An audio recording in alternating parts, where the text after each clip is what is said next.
Être bourgmestre ou échevin, c'est un vrai métier, ça ne s'improvise pas. Les élus du 14 octobre entreront en fonction pour la plupart en décembre. Certains partis ont du coup décidé de former les petits nouveaux. Daniel Velter a suivi une formation donnée par Écolo ce week-end à Liège. Un week-end pour apprendre un nouveau métier. Caroline Loire a 30 ans. En décembre, elle sera la nouvelle échevine de l'environnement de Woluwe-Saint-Pierre. Depuis vendredi soir, avec les nouveaux élus écolos, elle a retrouvé un peu les bancs de l'école. Ici, on les forme aux finances communales. On assiste pour le moment à un grand danger de détérioration graduelle du sol de l'exercice. Pas toujours simple de s'y retrouver. Nicolas Stilman a 30 ans lui aussi et bientôt il dirigera la petite commune de Fauvillers. Premières impressions.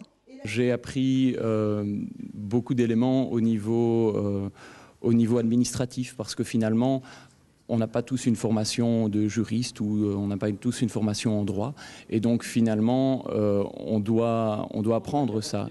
Futur bourgmestre ou future échevine, les compétences sont de plus en plus techniques et compliquées. Le citoyen devient de plus en plus exigeant, il y a des matières de plus en plus techniques, nous sommes soumis aussi à toutes les directives européennes. Bon, évidemment, être mailleur aujourd'hui est sans doute beaucoup plus compliqué qu'il y a 50 ans ou 100 ans. Mais le week-end de formation ne se limite pas aux nouvelles matières, il s'agit aussi de les aider à bien vivre leurs nouvelles fonctions. Des coachs les aident à communiquer, à se faire entendre. C'est un travail de tout le temps, c'est un travail de vigilance aussi. Parce que derrière tout ça, il y a aussi de la manipulation, il y a de la mauvaise foi, il y a des choses comme ça. Il faut apprendre à vivre avec tout ça, c'est pas facile.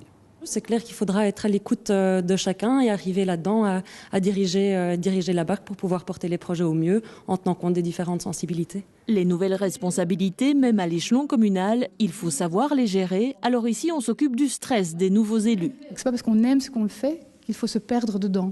Et donc pouvoir trouver le juste milieu entre son enthousiasme, son engagement et à la fois une qualité de vie personnelle pour justement pouvoir faire du bon travail plus longtemps. Et 48 heures passées ensemble, cela crée forcément des liens. La formation sert à cela aussi, à se dire qu'on n'est pas tout seul à entamer une nouvelle vie.